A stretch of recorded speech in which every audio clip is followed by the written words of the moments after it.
Nathan Williams pushed the classroom door open, hoping to slip in unnoticed. But luck wasn't on his side today. The heavy door creaked louder than usual, and all eyes turned toward him. Mr. Collins stood at the front of the room, pausing mid-sentence as he spotted Nathan sneaking through the doorway. "You've got to be kidding me," Mr. Collins muttered, loud enough for the class to hear. His face twisted into an expression of mock disbelief. "Williams, how kind of you to join us." Finally, Nathan froze. He could feel the weight of 25 pairs of eyes locking onto him. Heat crawled up his neck, settling on his face. "Sorry, sir. It won't happen again," Nathan murmured, keeping his gaze on the floor as he shuffled toward his seat. "Oh, no, no, no," Mr. Collins interrupted, his voice sharp and condescending. "Don't think you can just walk in here like nothing happened. This isn't a revolving door, Williams. This is my classroom." Nathan's hand tightened on the strap of his backpack. He knew better than to talk back. Keep your head down, stay out of trouble. That was the rule. It always had been. "Explain yourself," Mr. Collins demanded, arms crossed, leaning slightly forward. His tone was casual, but the edge of cruelty was unmistakable. "What's the excuse this time? Alarm didn't go off? Lost track of time? Or were you just too busy doing whatever it is kids like you do?" A low murmur spread through the room. Some students glanced at each other, eyebrows raised. Others sat frozen, waiting to see how the scene would play out. Nathan felt his ears burning. He hated this. "I overslept," Nathan admitted quietly, not offering any more detail. "You overslept?" Mr. Collins repeated, feigning shock. "Oh, that's rich. I guess showing up on time is too much to ask these days." He turned to the class with a smirk, addressing the other students as if Nathan weren't even there. "See, folks? This is what happens when you don't teach kids respect. They think rules don't apply to them." Nathan clenched his jaw, but said nothing. Every second standing there felt like an eternity. Emily, sitting near the back, leaned forward slightly, her hands clenched in a fist on her desk. She looked ready to jump out of her seat, but Nathan caught her eye and gave a subtle shake of his head. "Let it go," he tried to convey silently. But Mr. Collins wasn't finished. He took a few steps closer, standing just in front of Nathan now. "You know, Williams, I think the problem here is discipline, or should I say, the lack of it." His voice dripped with sarcasm. "See, some students, good students, understand how to manage their responsibilities. Others?" He made a dismissive gesture toward Nathan. "They drift. No direction. No respect." The words hit Nathan harder than he expected. It wasn't the first time he'd heard someone say things like that, but the way Mr. Collins said it, with that smug, knowing look, made it sting more than usual. "You want to know something funny, Williams?" Collins continued, pacing slightly now, feeding off the uncomfortable silence in the room. "I've been teaching long enough to recognize the ones who end up going nowhere. And let me tell you," he turned sharply, locking eyes with Nathan, "you fit the type perfectly." A couple of students stifled awkward chuckles, but most just looked away, clearly uncomfortable. The humiliation in the room was suffocating. Nathan could feel the pressure in his chest, like a hand gripping his ribs and squeezing. "Enough," Emily's voice cut through the silence, sharp and angry. The whole class turned toward her in surprise, including Mr. Collins, who raised an eyebrow, clearly amused by her defiance. Miss Green," he smiled in that irritating, condescending way. "What seems to be the problem? I thought you'd enjoy this little lesson on accountability." "You're going too far," Emily snapped. "It's just a late arrival. You don't have to act like he committed a crime." Mr. Collins let out a low chuckle. "Oh, is that right? And who put you in charge of deciding what's too far?" Emily didn't back down, her face flushed with anger. "It's called basic respect." Mr. Collins took a step toward her desk, folding his arms. "Respect," he repeated slowly, savoring the word like it was some kind of joke. "Well, isn't that ironic? You're lecturing me about respect while defending someone who can't even show up on time." Nathan wanted to disappear. The last thing he needed was for Emily to get involved. It would only make things worse. "Look," Nathan muttered, barely loud enough to be heard. "I'll just sit down, okay?" But Mr. Collins ignored him, still focused on Emily. "If you feel so strongly about it, Miss Green, Maybe you'd like to join Williams here and explain to the whole class why showing up late is acceptable." Emily opened her mouth to respond, but Nathan cut her off. "Emily, don't." His voice was low, almost pleading. For a moment, the room was frozen, the air thick with tension. Mr. Collins looked between the two of them, clearly enjoying the power he held. Finally, with a satisfied smirk, he stepped back. "That's what I thought," he said, turning his attention back to Nathan. "You know, Williams, people like you never learn until it's too late. But don't worry." He leaned in slightly, voice dropping to a whisper only Nathan could hear. "You'll learn, one way or another."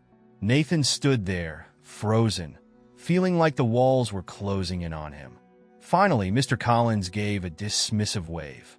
"Take your seat, Williams, and try not to inconvenience us any further." Nathan shuffled to his desk, his heart pounding in his chest. As he slid into his seat, he could feel Emily's gaze burning into the side of his face, but he didn't look at her. He didn't look at anyone. He just stared at the desk in front of him, his mind racing. He wanted to pretend the whole thing hadn't happened. He wanted to believe that if he stayed quiet enough, invisible enough, it would all go away. But deep down, he knew that wasn't true. This wasn't the kind of thing you could just forget. And as much as he hated to admit it, Mr. Collins was right about one thing. He had learned the hard way before. And no matter how much he tried to outrun his past, it always seemed to find him. The bell rang, signaling the end of class, but Nathan stayed frozen in his seat, hoping the other students would clear out quickly. He hated walking through the hallways after something like this, knowing that people would whisper behind his back. Some would joke about it. Others would look at him with pity. He didn't know which was worse. Emily slammed her notebook shut, the force making Nathan flinch. "What the hell was that?" she hissed, standing over him. "Can we not?" Nathan muttered, stuffing his books into his backpack. "It's over, okay?" Emily scoffed. "Over? Over? That guy humiliated you in front of everyone, and you're just gonna let it slide?" Nathan swung his bag onto his shoulder and stood up. "What do you want me to do, Em? Yell at him? Get myself expelled?" Her eyes narrowed. "No, but you could at least say something. You don't have to just take it." He knew she was trying to help, but her frustration only made him feel worse. "Look, it doesn't matter. Let's just go to lunch." But Emily shook her head. "I'm not letting this go, Nathan. You don't deserve that crap, and you know it." Nathan clenched his jaw. "It's not that simple." Emily crossed her arms, a flicker of disbelief crossing her face. "What's so complicated about standing up for yourself?" Nathan opened his mouth to respond, but nothing came out. What could he say? You don't know what it's like. You don't know what happened before. He didn't say anything. Instead, he turned toward the door, his silence hanging in the air between them like a wall. Emily followed close on his heels. "You're not getting out of this that easy," she said as they walked into the crowded hallway. "We're going to the principal's office." Nathan stopped mid-step, causing a student behind him to bump into his shoulder. He spun to face Emily. "What?" "You heard me," she said, her tone unwavering. "We're going to report Mr. Collins." Nathan shook his head, panic rising in his chest. "No way. That's the worst idea ever." Emily rolled her eyes. "Nathan, you're acting like the guy owns the school. He's just a teacher. If we tell your dad..." "That's exactly why we can't tell him," Nathan interrupted, his voice sharper than intended. Emily blinked, caught off guard. "Why not?" Nathan exhaled slowly, looking down the hall as students rushed past them. "Just drop it, okay? I don't want to make things worse." Emily studied his face, her expression softening slightly. "He'll listen to you. He's your dad." Nathan let out a bitter laugh. "Yeah, and that's exactly why this is going to blow up in my face." But Emily wasn't the type to back down. "Then we both tell him. I was there. I'll back you up." Nathan rubbed the back of his neck, his nerves eating away at him. He knew Emily meant well, but she didn't understand how complicated this was. If his dad got involved, it wouldn't just be about Mr. Collins anymore. It would become a school-wide spectacle, and Nathan had been through enough public drama for a lifetime. "Please, Em," Nathan said, his voice quieter now. "Let's just forget it." Emily's jaw tightened. "No," she grabbed his wrist, pulling him toward the office. "This isn't up for debate." Emily stopped. Nathan hissed, trying to pull his arm free, but she didn't let go. "You can thank me later," she said with a determined grin. The principal's office was quieter than the rest of the school. The front desk clerk gave them a curious look as Emily marched Nathan toward the door marked Robert Williams, principal. "Do we really have to do this?" Nathan whispered. Emily gave him a stern look. "Yes." Before he could protest again, she knocked twice on the door. A muffled voice came from inside. "Come in." Emily pushed the door open, and there he was, Robert Williams, seated behind his desk, his reading glasses perched on the bridge of his nose. He looked up from a stack of papers, and his eyes narrowed slightly when he saw Nathan standing there. "Nathan," Robert said, setting his pen down slowly. "And Emily, right?" "Yes, sir," Emily said quickly, nudging Nathan forward. "We need to talk to you." Nathan could feel his father's eyes on him, heavy with expectation. He shifted awkwardly from one foot to the other, wishing the ground would swallow him whole. Robert leaned back in his chair, folding his hands on the desk. "What's going on?" Emily took a deep breath. "It's about Mr. Collins." Robert's expression didn't change, but Nathan saw the faintest flicker of interest in his eyes. "What about him?" Nathan wanted to disappear. He wanted to stop Emily before she said anything more. But it was too late. She was already telling his father everything. He humiliated Nathan in front of the whole class, Emily said, her voice steady and unwavering. He called him out for being late, but it wasn't just that. He crossed the line. It felt personal. Robert's gaze shifted from Emily to Nathan, his expression unreadable. "Is that true?" Nathan hesitated, the weight of the moment pressing down on him. His father's calm demeanor made it even worse, like he was waiting for Nathan to either prove himself or disappoint him. "Yeah," Nathan mumbled, looking down at his shoes. It happened. Robert's silence stretched for an agonizing moment. Then, finally, he exhaled through his nose. "I see." Emily stepped in again. "You have to do something, Mr. Williams. He can't get away with treating students like that." Robert's gaze lingered on his son for a second longer before shifting back to Emily. "Thank you for bringing this to my attention," he said, his tone carefully measured. "I'll handle it." Nathan knew that tone. It was the same tone his father used when delivering bad news to parents or issuing warnings to troublesome students. It meant things were about to get serious. Emily gave Nathan a triumphant smile, as if they'd already won. But Nathan didn't feel victorious. If anything, the knot in his stomach tightened. "Both of you, back to class," Robert said, dismissing them with a nod toward the door. Nathan turned to leave, but before he could step out, his father's voice stopped him. "Nathan, stay a moment." Emily shot him a worried glance, but he gave her a small nod, signaling that he'd be fine. Once she left, Robert closed the office door behind her. "Why didn't you tell me about this sooner?" Robert asked, his voice low but firm. Nathan shrugged. Didn't think it was a big deal. Robert stared at him for a moment, his jaw tight. "Everything that happens to you here is a big deal, Nathan. Especially when it involves a teacher." Nathan bit his lip, suppressing the urge to say what he was really thinking.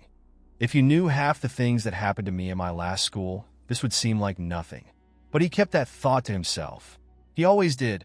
Nathan sat stiffly in the chair across from his father's desk, the air between them thick with unspoken tension. Robert Williams took off his glasses and rubbed the bridge of his nose, a gesture Nathan had seen many times before, usually right before a lecture.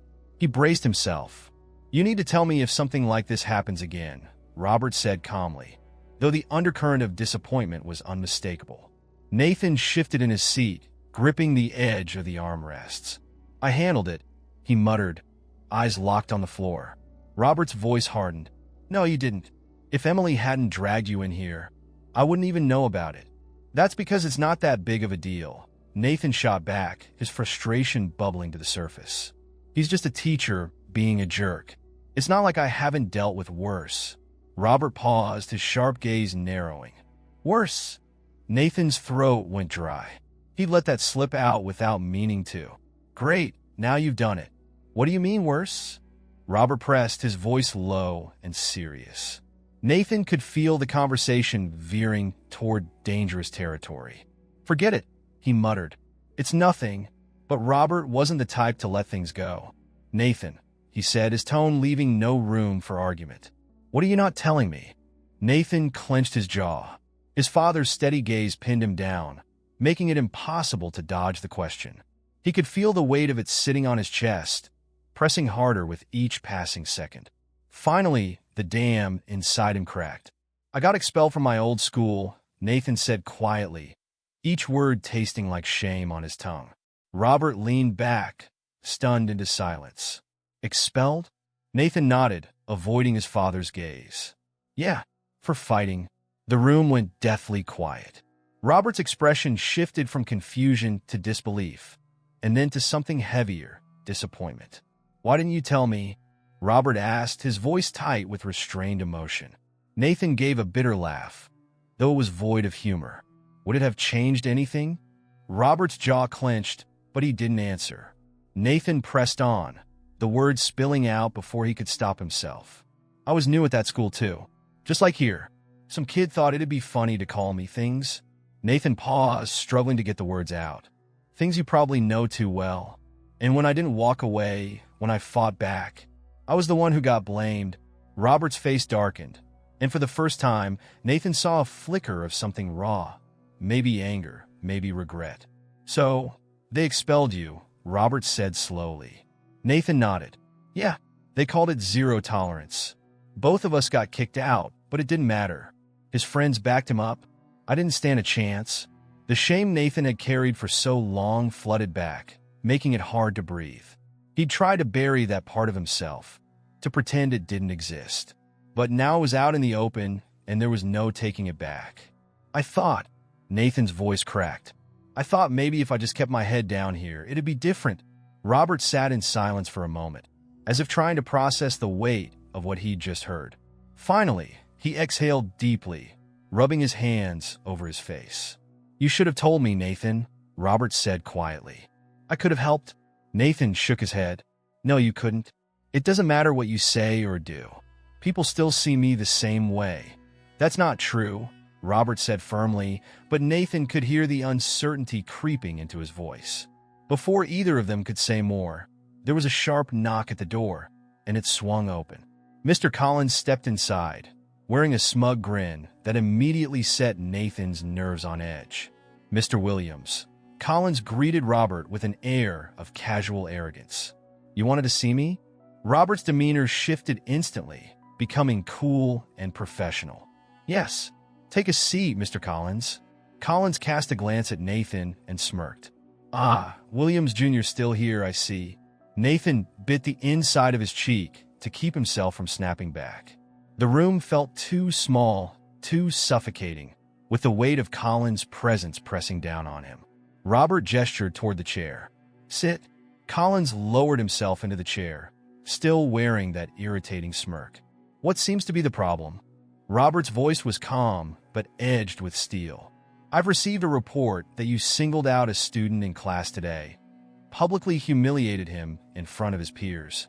Collins chuckled, crossing one leg over the other. "Ah, this is about Nathan's little tardiness, isn't it?" He waved a hand dismissively. "It was just a bit of discipline.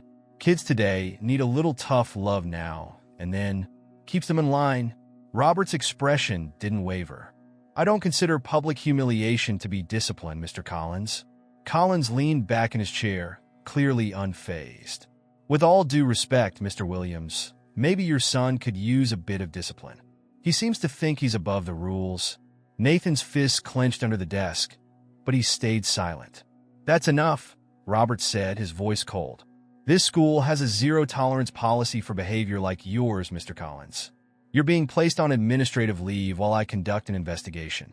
The color drained from Collins' face. "You're suspending me? Over this?" "Yes," Robert said simply. "And if the investigation confirms what I've heard, you'll no longer be teaching here." Collins leaned forward, anger flickering in his eyes. "You're making a mistake, Williams. You think you can protect your son from the real world by coddling him in here? It doesn't work that way." Nathan could feel his heart pounding in his chest, but Robert's expression remained calm. "The only mistake being made," Robert said slowly, "was allowing you to think this behavior was acceptable." Collins opened his mouth to argue, but Robert cut him off with a sharp gesture. "We're done here. You can collect your things and leave." For a moment, it looked like Collins might refuse. But then he stood, straightened his tie, and gave Nathan one last sneer. "You think you've won, kid?" he whispered under his breath. "You haven't." Nathan stared him down, his anger simmering just beneath the surface, but he didn't say a word. Collins stormed out of the office, slamming the door behind him. Robert exhaled slowly, running a hand through his hair. "It's over." But Nathan shook his head, feeling the weight of the past still clinging to him. "No," he whispered, "it's not." And deep down, he knew it wasn't. Collins might be gone, but the fight wasn't over. Not by a long shot. The hallways buzzed with whispers before the day was even over. News about Mr. Collins being suspended spread like wildfire. Some students were thrilled. Finally, someone had stood up to the strict, condescending teacher who had made life miserable for so many. Others seemed uneasy, sensing that something bigger was happening beneath the surface. Nathan walked through the halls with his hood up, hoping to stay invisible, but it was impossible to avoid the sidelong glances and murmurs trailing behind him. "Did you hear? Mr. Collins got suspended because of Nathan Williams. Guess it pays to have your dad as the principal. Bet Collins will be back by next week." Nathan's fist curled inside his hoodie pockets, his heart racing. The humiliation from earlier hadn't faded, and now it had morphed into something worse. Everyone thought he'd only fought back because of his dad's power. Emily caught up to him near his locker, her expression serious. "Don't listen to them," she said, brushing a strand of hair behind her ear. "They don't know what they're talking about." Nathan shrugged, keeping his gaze on the floor. "Doesn't matter. They're not wrong." Emily stopped him with a hand on his arm. "Yes, they are. What happened with Collins was his fault, not yours. Don't let them twist this around." Nathan let out a bitter laugh. "They think I got him suspended just because of who my dad is. I'm not even sure they're wrong." Emily's eyes narrowed. "Don't do that. You didn't ask for this. He crossed a line, and you know it." "Yeah, well, people don't see it that way," Nathan muttered, yanking his locker open. "They think I pulled strings." Emily's voice dropped, softer now. "So what if they do? You can't control what other people think." Nathan slammed his locker shut, the sound echoing down the hallway. "I don't want to be the kid whose dad fixes everything for him. I just wanted to stop." Emily frowned. "I know, but this isn't like before, Nathan. You don't have to go through it alone this time." Her words hit harder than she probably realized. This isn't like before. But it felt exactly like before, like everything was spiraling out of control, no matter how hard he tried to keep his head down. At home that evening, Nathan sat at the kitchen table, poking at his dinner without appetite. His father sat across from him, scrolling through emails on his phone. The silence between them was thick and awkward, neither of them knowing how to bridge the gap that had grown wider over the years. "Collins submitted an appeal," Robert said suddenly, not looking up from his phone. "He wants to fight the suspension." Nathan's stomach sank. "What does that mean?" Robert set his phone down with a sigh. "It means the district will be involved now. There'll be an official review." Nathan pushed his plate away. "So, he's not really gone?" "Not yet," Robert admitted. "But I've already submitted statements from both of you, and Emily's coming in tomorrow to give hers." Nathan shook his head, frustration bubbling up inside him. "It's not going to matter. They'll just say I got special treatment." Robert leaned forward, his expression serious. "I don't care what they say. What matters is that Collins crossed a line, and I'm going to make sure he's held accountable." Nathan's jaw tightened. "It's not that simple." Robert raised an eyebrow. "Why not?" Nathan hesitated, the weight of his past pressing down on him again. "Because people already think I got away with stuff at my old school. Now they're going to think I'm doing it again." Robert's expression darkened. "Nathan, what happened at your old school was not your fault, and I should have been there for you then. I won't make that mistake again." Nathan looked away, the knot in his chest tightening. "It doesn't matter what you do, Dad. People don't forget." Robert's voice softened, just slightly. "Then we show them you're not the person they think you are." The next day, the tension at school was palpable. Emily gave her statement to the administration, and Nathan sat through a follow-up interview with one of the district supervisors. Every question felt like a subtle accusation, as if they were searching for any reason to dismiss his complaint. "Did Mr. Collins ever discipline you unfairly before?" Do you think your father's position influenced your decision to report him? Nathan clenched his fists under the table, answering as carefully as he could. No, I just wanted him to stop. By the time the interview ended, Nathan felt drained, like all the energy had been sucked out of him. Emily met him in the hallway afterward, her expression tense. How'd it go? Nathan shrugged, like they're already looking for a reason to clear Collins. Emily shook her head, fuming. Unbelievable. Later that afternoon, while waiting in the front office for his ride, Nathan noticed Mr. Collins sitting across the room, waiting to meet with the district representative. The teacher's smug smile returned as soon as their eyes met. Hey kid, Collins said, leaning back in his chair. How's it feel to be the principal's golden boy? Nathan's blood boiled, but he forced himself to stay calm. Don't let it get to you, Emily whispered beside him, squeezing his arm. But Nathan's heart raced, and his hands itched to lash out, just like before. Collins lowered his voice, so only Nathan could hear. You know they'll see right through you. You can't hide behind Daddy forever. Nathan stood up abruptly, his pulse pounding in his ears. Emily grabbed his arm, pulling him back down. He's trying to bait you, she whispered urgently. Don't give him what he wants. Nathan sat back down, gripping the edge of the chair, so hard his knuckles turned white. Collins smirked, satisfied. The office door opened, and Robert stepped out, calling Nathan and Emily inside. Collins gave a mocking wave as Nathan followed his father through the door, rage simmering just beneath the surface. In the meeting room, Robert sat beside his son, facing the district supervisor across the table. The woman, dressed in a crisp suit, tapped her pen against her notepad. We've reviewed both statements. However, Mr. Collins insists this was a minor disciplinary issue blown out of proportion. Nathan clenched his jaw. He could feel his father watching him closely, but Robert didn't interrupt. Do you have anything else to add, Nathan? The supervisor asked, her tone neutral. For a moment, Nathan felt trapped, as if the walls were closing in on him. Then, without fully understanding why, he heard himself say, he didn't just humiliate me. He wanted me to feel small. The supervisor's pen paused mid-tap. Nathan looked down at his hands, his voice steadier now. He knew what he was doing, and he knew no one would stop him because people like him always get away with it. The room went quiet. Robert's hand rested briefly on Nathan's shoulder, a gesture so small it almost went unnoticed. But to Nathan, it meant everything. Thank you, Nathan, the supervisor said quietly. That's all we need for now. As they left the room, Robert gave his son a rare, approving nod. You did good, he murmured.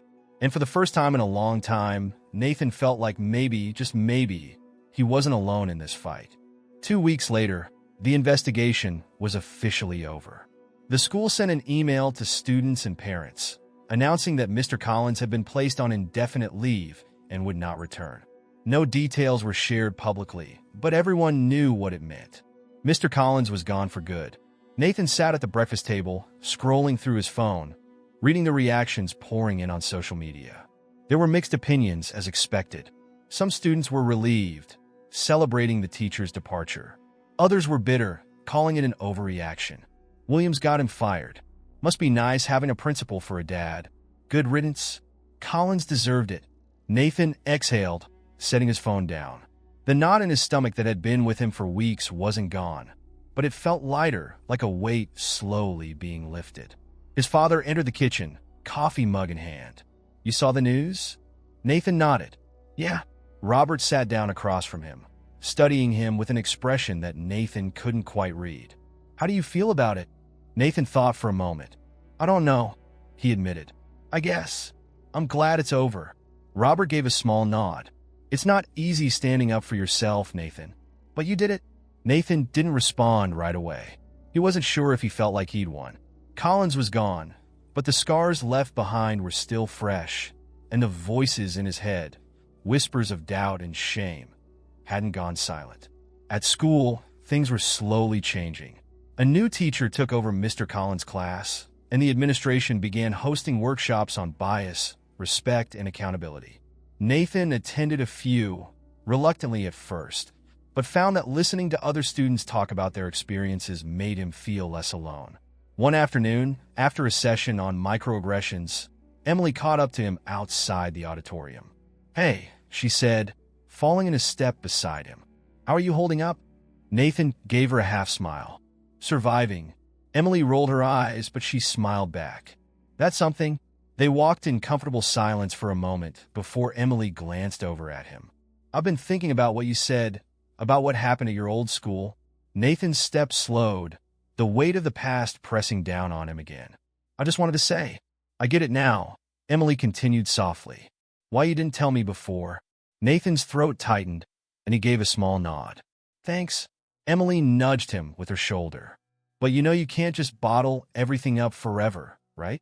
You've got people here now. People who care." Nathan glanced at her, grateful, but unsure how to respond. He'd spent so long trying to handle things on his own that the idea of leaning on someone felt foreign, almost impossible. "I'll try," he said finally, and he meant it. Later that day, as he walked through the hallways, something felt different. It wasn't just the way other students looked at him, some with respect, others with curiosity, but the way he felt. For the first time in a long while, Nathan didn't feel like he had to disappear. He wasn't invisible, but he wasn't afraid either. Near the end of the day, he stopped by the principal's office. His father was at his desk, typing on his laptop, but looked up when Nathan knocked. "Got a minute?" Nathan asked, stepping inside. Robert leaned back in his chair, setting his pen aside. "Always." Nathan hesitated for a moment, then sat down across from him. The silence between them was no longer heavy. It felt easier somehow. "Thanks for standing up for me," Nathan said quietly. It was the first time he'd said it out loud. Robert smiled, and for once, it wasn't the stern, professional expression Nathan was used to. It was genuine. "Anytime, son." Nathan gave a small nod, feeling lighter than he had in a long time. For the first time, he believed his father's words. He wasn't alone. The weeks that followed weren't perfect, but they were better. Nathan still had moments of doubt, whispers of his past that crept in when he least expected it. But now, he wasn't running from them. He was learning to face them, slowly but surely. Emily stayed by his side, as stubborn and loyal as ever. And although things weren't always easy between them, Nathan knew she wasn't going anywhere. One afternoon, as they sat together under a tree on the edge of the school grounds, Emily glanced over at him. "You know," she said thoughtfully, "I think you're stronger than you give yourself credit for." Nathan laughed quietly. "I don't know about that." "I do," Emily said, her voice unwavering. "You stood up when it mattered. That's not something everyone can do." Nathan leaned back against the tree, letting her words settle over him. For once, he didn't argue. The last bell of the school year rang, and students spilled out of the building, laughing and making plans for the summer. Nathan walked slowly through the crowd, savoring the moment. He wasn't the same person who had arrived at the school, trying to disappear. He wasn't the kid who let his past define him. He was something more now, someone learning, changing, growing. As he reached the gate, Robert was waiting for him by the car. Nathan climbed in, tossing his backpack into the back seat. "You ready for summer?" Robert asked, glancing at him with a rare smile. Nathan leaned back in the seat, exhaling slowly. "Yeah," he said. "I think I am." And for the first time in a long time, he meant it. Nathan knew the road ahead wouldn't be easy. There would still be challenges, people who doubted him, moments when his past tried to pull him back. But now, he had something he hadn't had before: hope. And that was enough.